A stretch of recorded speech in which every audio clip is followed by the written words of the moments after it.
Guys, welcome to Grammar and Writing, Lesson 108.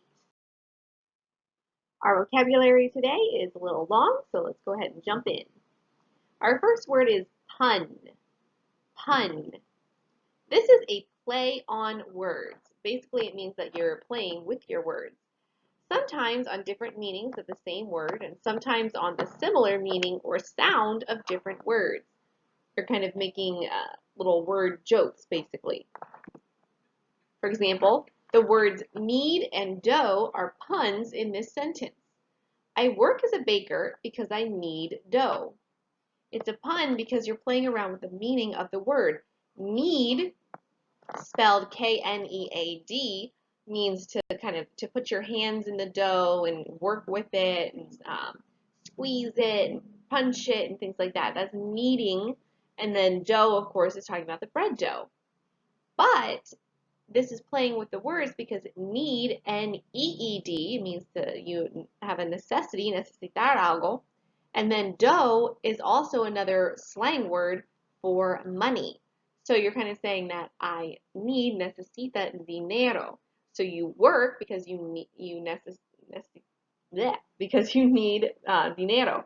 So you need dough, as in you work with the dough to make the bread, but you also need, necesita dinero. So that's how it's a pun. Satire. This is a form of literature that makes fun of or ridicules mistakes and weaknesses. For example, the emperor's new clothes is an example of satire. So the emperor's new clothes makes fun of people being envious of others, or even like people following along with someone just because they are powerful or important, even though they may not have anything worthwhile to say. Soliloquy. This is a speech given by a character alone on stage, as if he were talking to himself. For example, Shakespeare's characters delivered many soliloquies. Another word for this is a monologue, but soliloquy is more for the stage, and monologue can be anywhere where a character speaks by themselves. And they don't necessarily have to be alone. In a soliloquy, they are completely alone on the stage. Stereotype.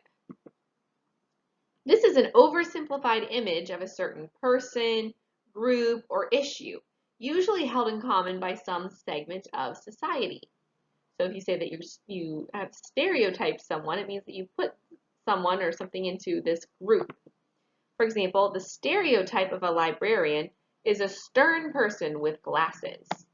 That's a stereotype. So you put everyone who is, when you picture a librarian, you picture, someone with kind of a pinched face, wearing glasses, that kind of a thing. Stream of consciousness. This is the technique of telling a story through the thoughts of the characters. So instead of the characters speaking, you just see their thoughts. So that is stream of consciousness, telling the story through the thoughts of the characters. For example, Victorian authors used stream of consciousness in their narrations to further their plots. So you can see what's going on inside the head of the character, not simply hear them talk, hear them speak to each other. Okay, let's practice. The blank of an athlete is big, clumsy, and ignorant. The blank of an athlete.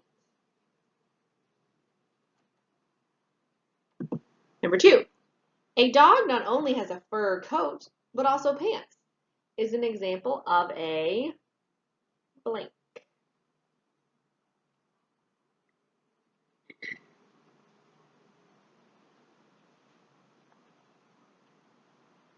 Okay.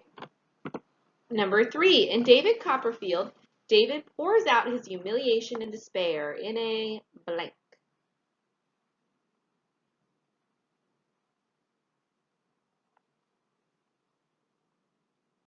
Number 4, in blank from Shakespeare's Much Ado About Nothing, Benedict says to himself, when I said I'd die a bachelor, I did not think I should live till I were married.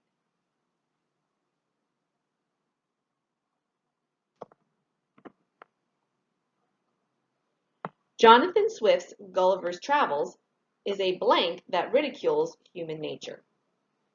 So that idea is that it makes fun of the way that humans are as humans. All right, number 1 should be stereotype, because putting the athletes all into this one category. Number 2 is pun.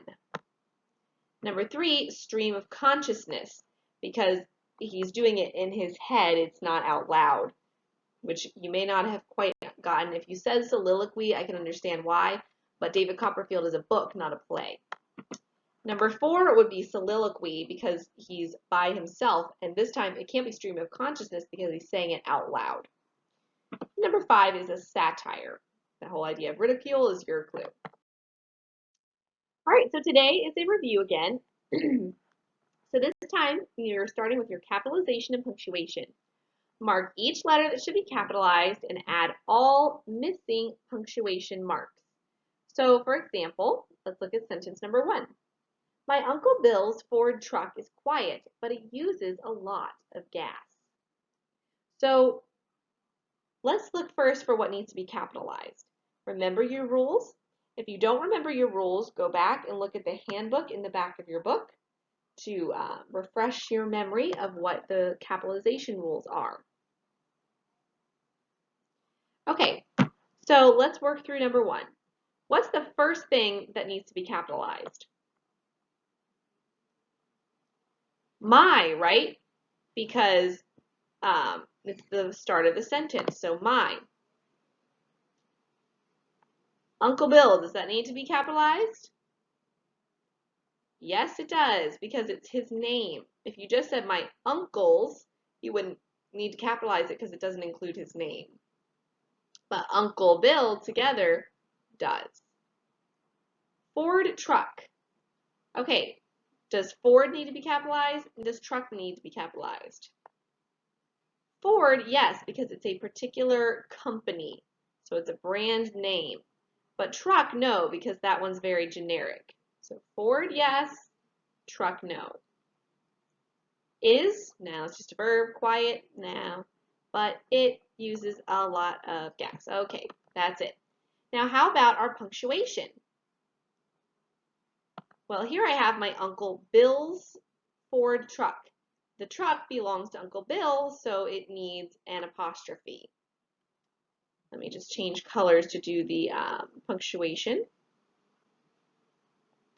Excuse me for just a moment while I take care of that situation. Okay, so apostrophe. So my Uncle Bill's Ford truck is quiet, but it uses a lot of gas. Here I have a but, so I need to look at that conjunction. Does this separate my sentence into 2 separate sentences? Well, here my verb is, what is, truck is. Here do I have a verb? Uses. Okay, what uses? It uses. Okay, I have 2 separate subject-verb sets. So yes, this needs a comma in front of it. And then here at the end, we need a period. Okay? So that's how you need to do this exercise. Let me know if you have any problems, if there's anything that you don't remember about your rules, and I would be happy to help you. Oops, hang on guys. There we go. Okay. All right. And the second part of your excuse me, your page is a remember, it's a review. It says if the verbs in each sentence are used correctly, write correct in the blank. If a verb is not used correctly, underline the error and write the correct form in the blank.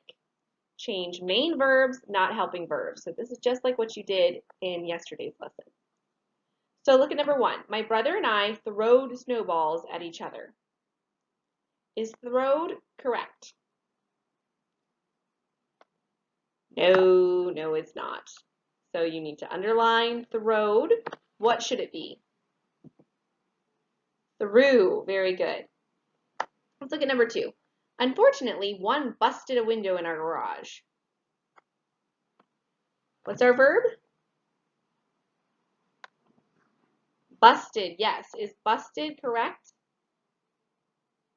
No, it shouldn't be busted. It should be broke. Broke.